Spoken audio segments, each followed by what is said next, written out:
This is Street Knowledge with Chris Graham. Welcome to the podcast. Chris Graham, and I've got a special guest today. Tremayne Blair is going to join us. Tremayne and I got to know each other.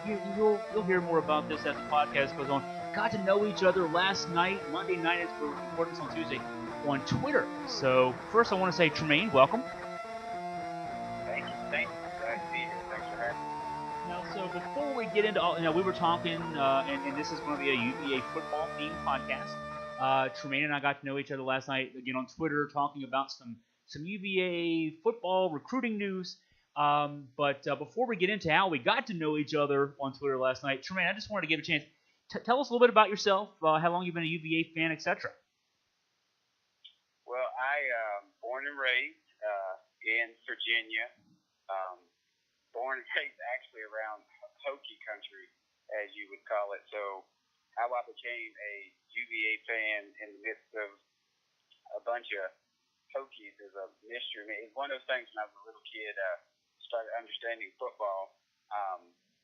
Virginia was one of the first college football teams I saw on TV, and just me being my favorite color was blue, I was just basically like, I'll like them, and it just kind of stuck, and I have been in love with my Wahoos ever since, man. So I have to ask, I'm in my mid-40s. How old are you? 35. 35. So I asked that question because you actually remember some good UVA football. Being in my mid-40s, I was first a basketball fan. Ralph Sampson was a first-year player at UVA when I was in second grade. So I was a basketball fan first. UVA football back then wasn't that good, but in the mid-'80s it started, picking up. And then, from the mid-'80s till about 2000 or so, George Welsh's era, even the first few years of Al Groh, we had some good football. I remember number one UVA for 3 weeks back in 1990. That was some fun. And I asked that question because there are some fans, Tremayne, unfortunately, the younger pups, they don't remember good UVA football. If you're in your 20s listening to this podcast, all you know pretty much is UVA football has not been good. So we at least do have some distant memories, but we have some good memories of some good teams back in the day. We do, actually, and, I mean, you nail it right on the head. If someone is coming up now talking about Virginia football, all they know is the letter L attached to Virginia football or the comparison to a Pee Wee league. They don't know that, the greatness that we had, in the Welsh areas, as you mentioned, and he brought us a number one ranking at one point, and so they don't know about that side of the history at all. I actually have a relative who is a running back for Virginia Tech, so we kind of had that conversation a time or two. Yeah, the thing we can always say, and see, my wife's a Hokie. I've mentioned that many times before, I think even in our conversation last night. My wife's a Hokie. She's from a small family, but her family are all Hokies. So we've been married. I've been married 18 years. I've won one football game in those 18 years. That is hard. That is tough. But that all said, I have seen with my own two eyes in the stadium a number one UVA team. They ain't seen a number one Virginia Tech team because there hasn't been one. So, until they got that, we still got that on them. I think that's still something we can hold over our Hokie friends.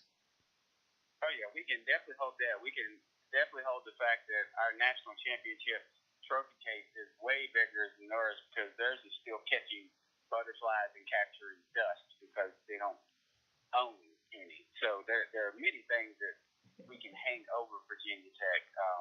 I actually didn't, kind of was brushing up on my research today to just make sure I didn't get painted into a corner. And it actually wasn't until today that I realized that I think the highest that Virginia Tech football has ever been ranked was, I think, number 3. So you're right, they've never seen a number one ranking. They have seen a national championship game, but they've never seen a number one ranking before. No, they were. I will say they were number 2, and I only know this. Well, Okay, so I mentioned I've been married for 18 years. My wife and I started dating in 1999. And I don't want to give them too much props, but 1999 was Michael Vick's freshman year. They actually went to the national championship game that year. They were number 2. And I was even so I've been in a stadium with UVA number 1. I was in a stadium with Virginia Tech number 2. They beat Miami the Saturday after Thanksgiving, that last regular season game that year. And it was a good Miami team. They beat them 49-10 on the absolute coldest day I've ever experienced in my entire life. It's always cold. You're from Southwest Virginia, so you know it's always cold down there in the fall, late fall. It was a cold night. The Miami kids showed up. They were wearing short sleeve shirts. The game was already over before they even snapped had the opening kickoff. But yeah, so they did do that, but they lost the championship game. They've never been number 1. And yeah, we have that over, and I don't think we have to worry about that anytime soon that they're going to ever get to be number 1. So okay, but enough about those Hokies. They can deal with their own issues. So last night, I'm wrapping up some work for the day, and I see a tweet with my name in it. And so, take us into this. You fairly did so.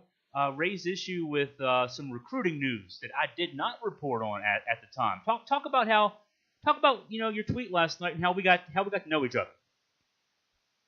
So, as you know, as I said, I've been listening to I listen to your podcast like when I'm traveling for acting, when I have long drives. Like I really love listening to podcasts, and I think maybe 2 or 3 into once you gave your podcast about the state of the program that Bronco Coach Mendenhall had spoke about, I kind of giggled. I was like, man, Chris is giving UVA football the business right now.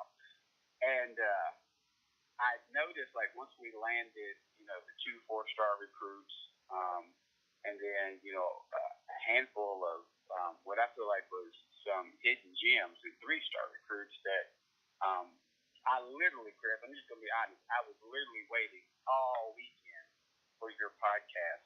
I was like, I know he's going to say something, and then nothing was said. And then Monday rolled around, and I was looking, and I was searching, and I was like, no podcast. And so I had tweeted that, when they gave the state of the program, that, you dang near about broke your neck getting the podcast out. And then we had this good news, and it was nothing but crickets in the radio airwaves. Like, I didn't hear a peep from Chris Tram. So, when all is in love, which, I'm sorry for some of those tweets that you've gotten, but, mine was just all in friendly love. I called you out. I was like, Chris, hey, where's the love, man? Yeah. Where's the love? Yeah.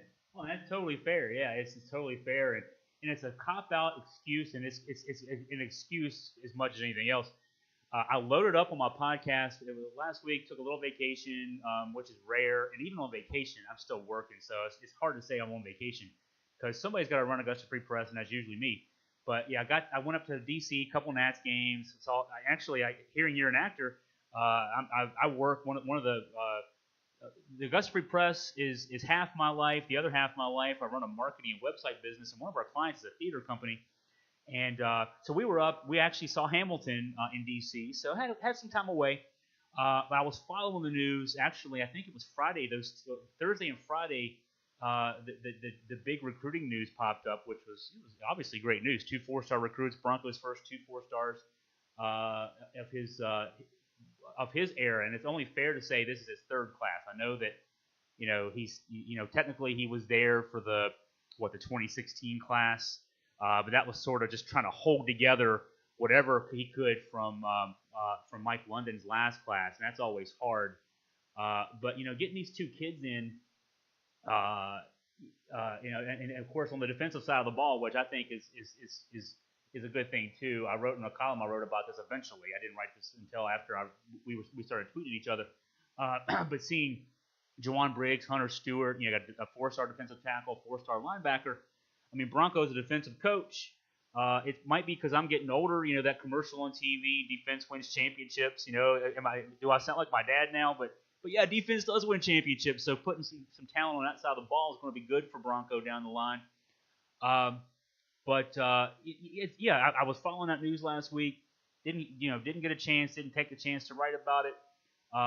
In part because one, you want to see if there's going to be some more of these kids pop up, but two, also, I want to be a little careful just because two kids is good. Obviously you want more. But yeah, you're right. It was good. So we got back and forth, and I liked it too. I agree. Sometimes on Twitter and some of the other folks last night were had a little bit too much fun with throwing some words around like clown and don't know what you're talking about kind of thing. But you and I were actually having a good discussion, and so yeah. I mean, your take on this? I mean, those are two big signings that Briggs and Briggs and Stewart. I mean, they had offers. They had Michigan, Michigan State, Ohio State, Penn State, West Virginia. I mean, these are some serious kids. Yeah, absolutely.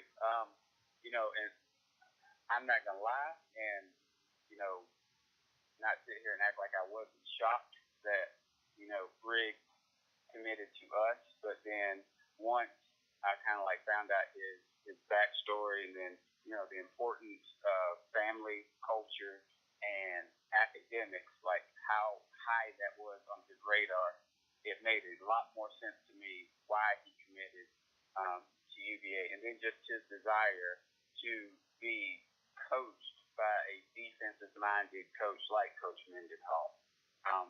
And so I was really, really pleased with that. I hope that it translates into other recruits seeing, perhaps there's this new shift that's about to take place in UVA football and try to get on board with it. I've given several shout-outs to Ben Smiley.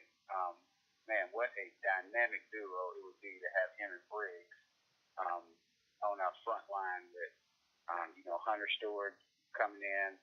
I've been really high on the Josh Hearn kid out of Burke, Virginia. He's got a lot of personally what I feel like. I mean, he's got a lot of Micah Kaiser flavor to him. So I was really, really pleased with our outcoming. And then the European boys that we had that committed to. I mean, I thought that was rather surprising as well. So for me, I hope that kind of one of those things. Don't get your hopes up too much, because I understand that there's still a lot of work to be done, because a lot of people may not even realize this, but even with the Frank Beamer era with Virginia Tech, he was there 5 or 6 years before they even went to even a bowl game or even started having winning seasons. So fans need to realize that maybe this might take some time, or it might be something that Coach Mendenhall and staff know something we don't, and might start to turn this thing around. I know that's where you are very skeptical, but I don't know. I have this really, really good feeling about this new standard. I want to as well, and I guess my skepticism is just it's natural, and it goes back to, gosh, I remember. So one, we ran George Welsh off. I mean, this was like the early internet era. The message boards were just popping up, and fans got tired of only winning 7 games every year. That was the thing. George had that long streak. I want to say it was 12 or 13 years where we won at least 7 games every year. So it's not like we only won 7 every year. And that was back to when, you only played 11 regular season games. You played a bowl game, so you only played 12. It's not like you played 13 or 14 games and won 7.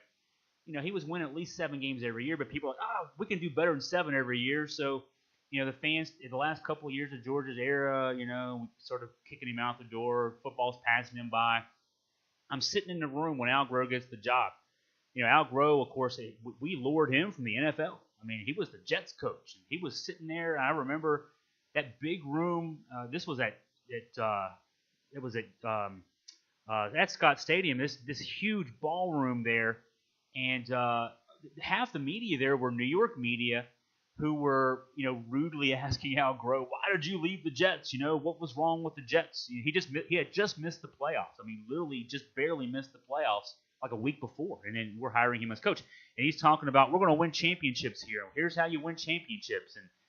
And then, he won with Georgia's recruits, but he couldn't win with his own guys. And so, Al Groh's era peters out, and then Mike London comes in, and we're all rah-rah because Mike had won a national championship at Richmond. And and in the second year there, he was, I think, a national semifinalist. So he had a great, track record. He'd been a, assistant under Al, and he'd been recruiting coordinator.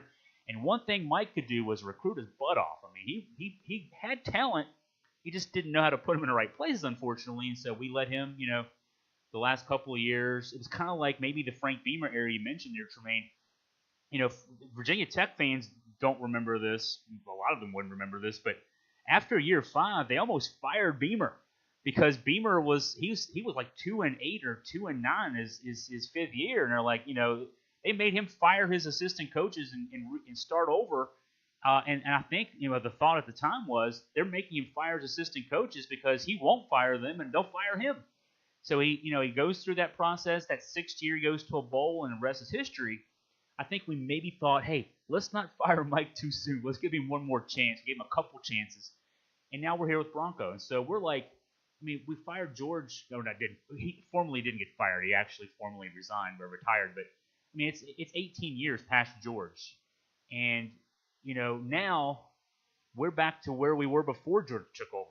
We're back in the the era when UVA football was awful, and so yeah, I'm a skeptic. I'm not saying I'm a skeptic directed at Bronco.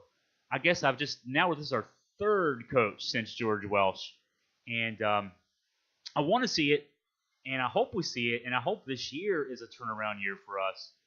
I guess I'm cautious because I've seen it before. We got excited with Al Groh, we got excited with Mike, and I want to be excited again, but it's kind of like I don't want to oversell myself because I'm afraid that we'll just be let down again. Yeah, and that's very, very understandable. Me personally, I was a huge Mike London fan. It's like you said, like he could I don't know what it was he was saying in the homes of these high school kids, but he could recruit his butt. He would just come in and just net the 7-5 areas, just bringing in, amazing talent. And so that's kind of one of those that's just always going to be a question mark to me of, you were bringing in talent. Why was it that you couldn't do anything with it? Perhaps it's because he came, even though he won a national championship, he came from a lower level, type of college football. So maybe that's it. I just don't know. And then with Coach Mendenhall, he comes in, first season is 2-10, and it's just no one expected him to do what he did last year, even though it was 6 wins and we fell a game short of reaching the 500 mark, getting blasted in the Military Bowl. But I have to think, especially with Carla Williams coming in and plans with like new facilities.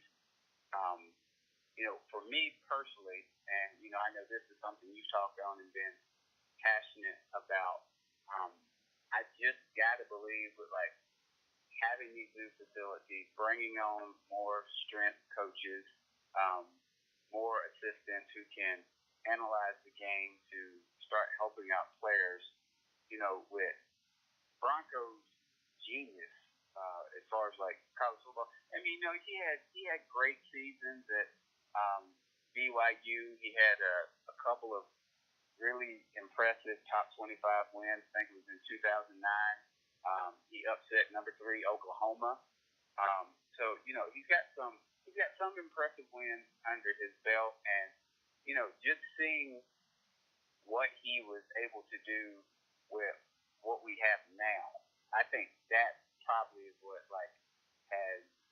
has really stood out to me because you got to think, and we just be realistic.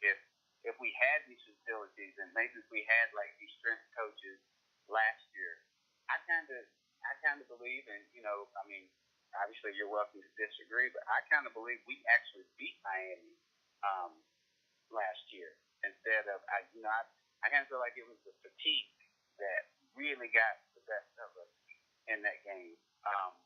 And so it's not so much I'm not calling myself like a bandwagoner or like pathetic belief, but kind of like just sitting back and watching what he's doing with what he's got right now.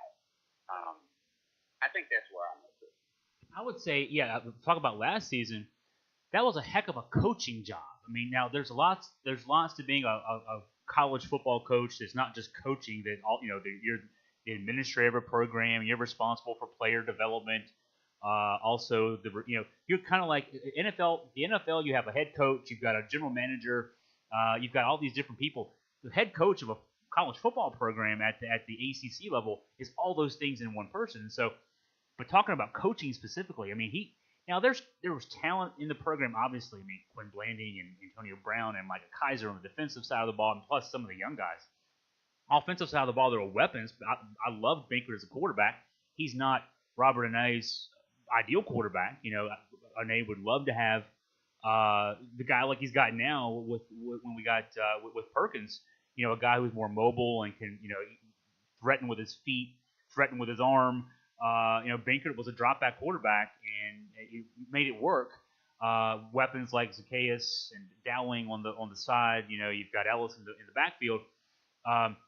But no line, and that's not an issue with him. That's an issue. Yeah, that's a holdover issue. I mean, we had some attrition. We lost some guys. But I thought that was the issue down the stretch. The Miami game, we were really thin on the line, young and thin on the line in terms of numbers. The Virginia Tech game, they game planned as best they could. Basically, let's just not turn the ball over and see if we can score some, maybe on short fields, that kind of thing. You could really see, though, it was a spit and tape job to get those 6 wins, but they got them. They beat Georgia Tech. I thought that was an impressive win. Certainly early in the season when they were at full strength. The win at Boise State, that blowout win at Boise State, that's what got all of us excited. We didn't expect that after the Indiana game. So there were moments. I mean, he won 6 games with that group. That's pretty impressive. This year's schedule's easier. It's I've seen 3 or 4 different rating services have it as the easiest schedule in the ACC. That's a good thing because this is still a young team. The line is still young. There's 9 guys. None of them are seniors. I think there's 1 or 2 juniors. Everybody else freshman and sophomore. So we're going to still have some issues on the line. But I love the quarterback. I love Perkins. I love he's still got some skill guys to get the ball to in space. I think the defense, even with the losses of Blanding and Brown and Kaiser, I think the defense is going to be good. They fly to the ball. They know how to play the system. So, I think this could be a year. I don't think the other writers will agree with this necessarily. The ACC writers will agree. I don't think that any of them will have Virginia winning 6 or 7 games. But I think 6 or 7 games is certainly doable with this group this year. And then next year's a key year. 2019 is a huge year. Perkins is a senior. Your line's a year older. Everybody else is a year older. You've got this recruiting class that comes in. I think next year's a really important year for Bronco. But this year's important too because you got to lay some foundation. Get Perkins some reps back there, quarterback. Get these linemen better. And 2019 could be a very interesting year. I'm rambling a lot. Jump in.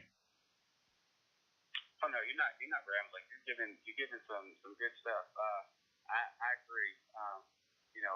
I was really, really pleased when Perkins decided to transfer to UVA because now he gives the coaching staff and Coach Anai, who, personally for me, I kind of felt like he was flirting with the hot seat just a little bit there with, some play calling decisions that he had made in some games last year.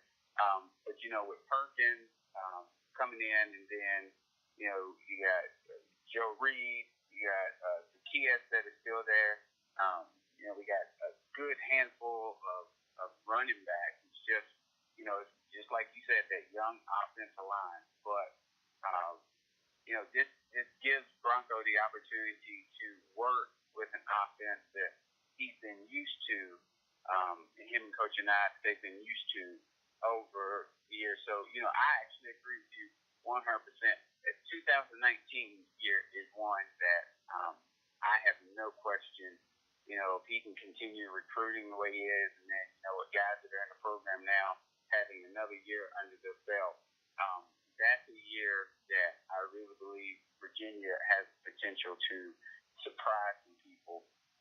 And then this year, I still think they have the opportunity to surprise some people. Last year, a bunch of analysts didn't give us a chance of, I don't even think they was giving us a chance to win 3 or 4 games, and we still went bowling. So he does a really, really good job of heightening the heart and the attitude of his players. I don't know what it is he's saying to them behind closed doors, but whatever it is, it seems to be working. Even seeing some of the videos that have been posted recently, they are absolutely out there busting it, which honestly was a little bit surprising to me, because I kind of somewhat agreed with you with one of the comments you made about when he made the comment about number ACC caliber players that he had on the roster. And for me, I was like, oh, that has the potential to kind of spill over, but it doesn't seem like it has. If anything, just based off what I've been seeing, it looks like it's given certain players extra motivation, kind of that, I'll show you type attitude, which is good. I mean, that's what we need. And then I don't know if you've been watching any of the videos, but anytime that they break out of a huddle to go to separate drills or to end practice for the day, their chant they're ending with is beat Tech. So UVA definitely has a clear focus and goal on hand going into the season. And so, I'm excited to see what's going to happen. I'm excited to see what the outcome is going to be. Well, it's the barometer of Tech is it's funny that that's the case now, because Tech used us as the barometer back in the 80s. George had the success. They didn't have success. They hired Beamer. It took them a while to get it going, and they just wanted to beat Virginia. And I do like that. I mean, we haven't beaten Tech since. I like to say this. I don't know how many people. I probably say this all the time, so it's like old hat now. But we haven't beaten Tech. We haven't been able to write. Us UVA folks have not been able to write about UVA beating Virginia Tech in football on Facebook, Twitter, Instagram. Post YouTube videos of us beating them, because it has 2003, none of those things existed.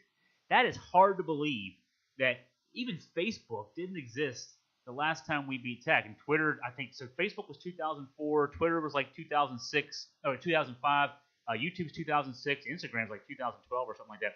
But we haven't been able to brag on social media about beating those guys. It's to a point where when our soccer...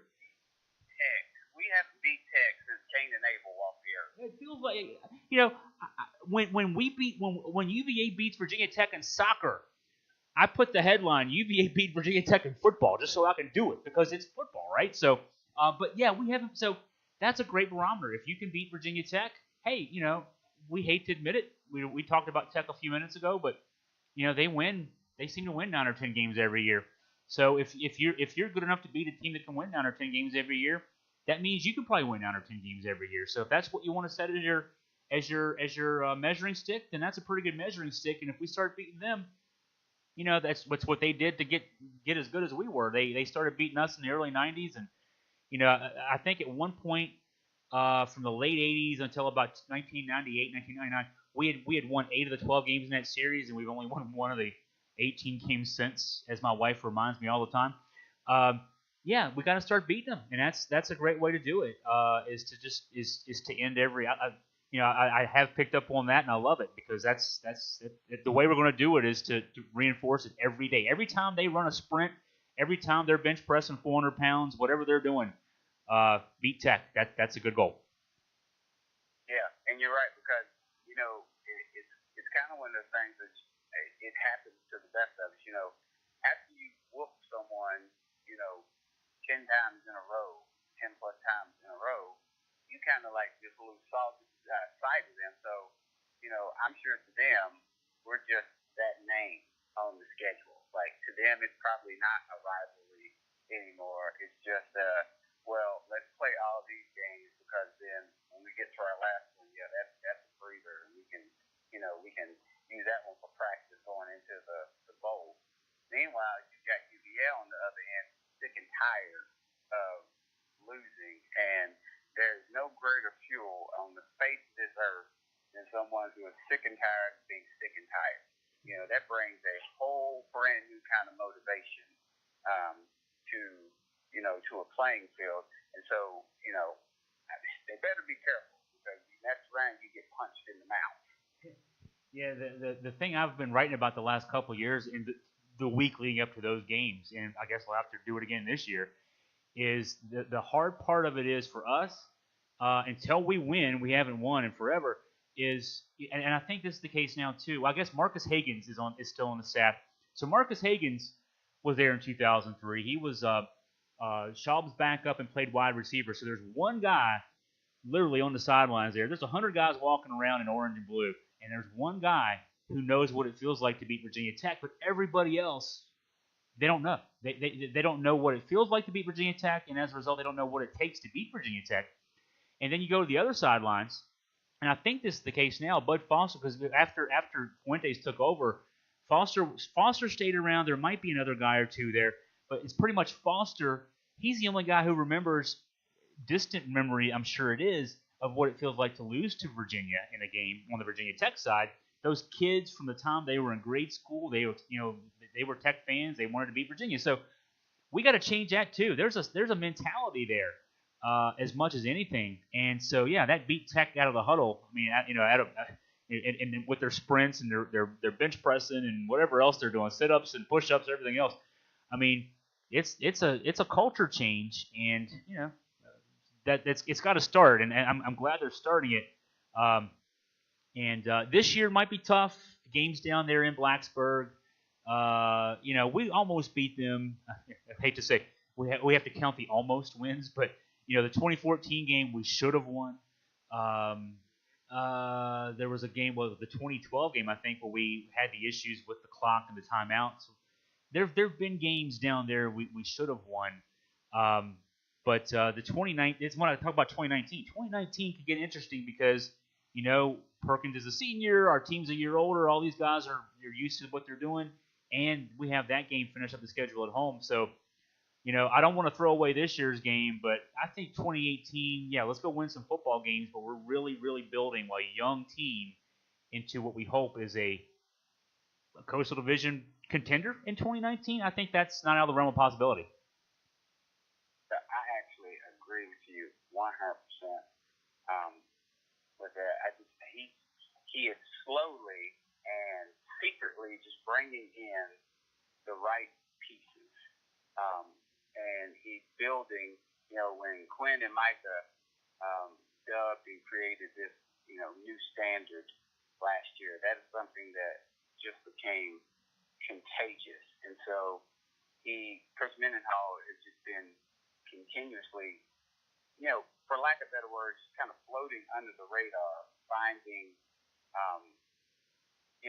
We got the 4 stars, but there are several 3 stars. I know shouldn't put that much leverage on the star system, but he's gotten several 3 stars that if you go and look at their high school highlight reels, these are hidden gems that wasn't really being recruited heavily by any major Power 5 schools. A few of them was getting offers by some big names, and we happened to land them anyway. But he's been doing a phenomenal job of finding hidden gems. I know the 2 speedsters that we got coming out of Florida, Senator Mileage. I'm a huge fan of him. That dude can just flat out blaze, and I cannot wait to see what he does. Once he gets under a college-based fitness and workout weight building system, and just the things that they'll be able to do with him in that offense. I kind of feel like he's Olamide Zaccheaus 2.0. And so yeah, I'm there with you. Let's get our wins 2018, by no means, let's just not shy away from this season, but that 2019 class could be one really, really special. The next 2 years are definitely key years, and that should be the case. And Bronco, yeah, he didn't forget. And I think we were tweeting about this last night. Maybe tweeted out to you last night. I don't think that he and all those guys who came with him from Utah, and he brought 14 of his guys with him. They didn't forget how to coach football when they got on the plane out there in Utah and got off the plane in Charlottesville. They didn't forget in that however long 4 or 5 hour flight how to coach football. They know how to coach football. It's a harder job than I'm sure any of them thought because London had recruited so well, but there were other issues that led to that era not panning out. And again, I agree with you, Tremayne. I don't know what they were either. He couldn't figure out who to play at quarterback was a big issue, but and maybe the assistant coaches maybe weren't up to snuff and that kind of thing. But Bronco's got a staff in place. He's got a system in place. He's got guys coming into it. I'd like to see more success on the recruiting trail. I looked this up because I hadn't really thought about this when we were after last night. The tweeting back and forth we were doing. I looked up how Justin Fuentes is doing at Virginia Tech because I don't want to pay attention to what they're recruiting. I just figure they're recruiting what they're doing. We have Bronco's got his first 2 4-stars. Fuentes' class this year, he's only got 11 guys committed right now. We got 16 committed. He's got 4 4-stars. He had 9 last year. He had 4 his first year. So they're getting talent, and I do, I know that there are hidden gems out there. Certainly George Welsh, he made his stock and trade, and I think Beamer did too, taking 2 and 3 stars and making them 4 and 5 stars by the time they left. That's what both those guys did so well back in the 80s and 90s. So that's not to say that certainly Bronco couldn't do the same thing with this group, but I will say this too: Alabama's always number 1 in the recruiting rankings, and they're usually playing in the playoffs. So those numbers kind of do hold up to some degree, but we just got to go out there and continue to chop at the tree and see if we can knock it down, and that's all we can do at this stage. And that's the weird thing. As much as a couple weeks ago, I didn't like what I heard out of the state of the program. I really, there were a lot of things I thought very, very strongly, as you listened, and a lot of folks out there listening heard me say that came out of that. We're year 3 into this era. Bronco knows how to win football games. Let's give him these next 3 years, obviously, to see how he can really get things moving in the right direction. And I hope he can build on next season and get us keep us on that right track. Yeah, I think that with the vision that he and Carla Williams have combined, that there's a shift in the atmosphere in UVA football, and I think it's going to be for the better. The same thing happened with Tony Bennett.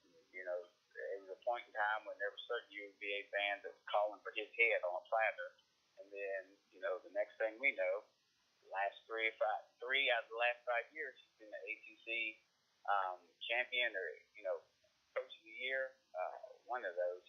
And so he has completely flipped and turned around. We went from just being Virginia basketball to being like a national powerhouse contender in competitive play. And so, it is. It's a process. Those who are impatient probably be best maybe turn your TVs off for a little bit. You got to give the man the chance. And Rome. It's that whole cliche thing. Rome wasn't built in a night. And so this is just gonna take a little. It's gonna take a little bit of time, but I believe in him. I do. I ain't gonna lie, Chris. I was slightly scared for you for about a week after listening to your State of Football program podcast. I was like, wow, he gave him the business. Like, I got a couple prayers for you at night when I went to bed. It was like, please, UVA Jesus, please protect Chris Graham as he lays down to go to sleep tonight. There were things that you said that I definitely agreed with, and there were things that I didn't agree with. It's always just going to be a process, but, for now, I choose to absolutely 100% believe in Coach Mendenhall and him and Carla Williams and new standard that's taking place in Charlottesville. You know what's going to happen now, Tremayne? What's going to happen is you're going to get the Twitter storm that I normally get because we've been on this podcast for just about 40 minutes now, and yeah, we're agreeing too much for the message board liking, I'm sure. So yeah, be prepared, man. That's all I can say is be prepared for those angry tweets. Yeah. I'm waiting on it. Be ready. This ain't what you want for the world. That's I'm right. the king of wars. This ain't what you want. Be careful what you wish for. Son, this has been fun though. This has been fun. So thanks, Tremayne, for I don't know, giving me a chance to repair my relationship with UVA Nation. I mean, we'll see how that works out too. I'm sure that I said something here in the last 40 minutes that will get blown up, but that's okay. That's okay. It's all fair. And I want to thank you too because you know. When we were tweeting last night, I'm expecting like the first tweet of like, okay, I'm gonna tweet back, and I'm gonna see how this goes. And usually it's more like the next tweet back is kind of like some of those other ones on that thread from those other people who like you're a clown or whatever. And I'm like, oh man, I don't want to do this. I want to watch wrestling tonight. I want to have some fun. And it was actually good. We were both having some good intellectual discussion here, just like we've had now for the last 40 minutes. So, I just wish, I wish more people could do that because, this has been good for me. I mean, you made me look some things up that I hadn't looked up. So, it's been good. So I want to thank you for that because, I think it's not often enough that folks who don't like what they hear or see or whatever else, actually say, hey, Chris, man, where's the love? So, here we are. We're sharing some love about UVA sports. Absolutely. This is what it needs to be about. I've made a couple of comments on a couple of the Virginia sports, 24/7 sports page where, certain recruits will commit and then there are certain fans that just come in there and it's just all negative talk. And I've made a comment is if this is the kind of fan that I had to deal with being a young man, I mean, at the end of the day, these are teenage boys going to play a college football sport. These are young men, and they're having to put up. If that was something I had to put up with, I wouldn't go to that school. And so, sharing your opinion is all well and good. It should be all in love. Shouldn't be treating all this unnecessary term. I mean, we're grown men and women. Come on now. Yeah. Come on now. And so I thank you too as well for allowing me the opportunity to come on and speak. We kind of come from similar worlds, you being in radio and, as I said, like I'm a newly discovered actor for about a year and a half. We've been doing it pretty much on, I guess you can say, the professional side of things, landing a couple of TV shows and commercials and all that. And so, I understand the professionalism side of it. So, it should be all about to be able to come on the radio and talk with my fellow brother and just have some nice, healthy Virginia conversation without someone wanting to put bags of turds in your yard after. That's a good way to end it. I think let's do this again, Tremayne. During football season, I want to message you, call you up. We'll talk some football. I love this. Has been great, and let's do this again. Please do, man.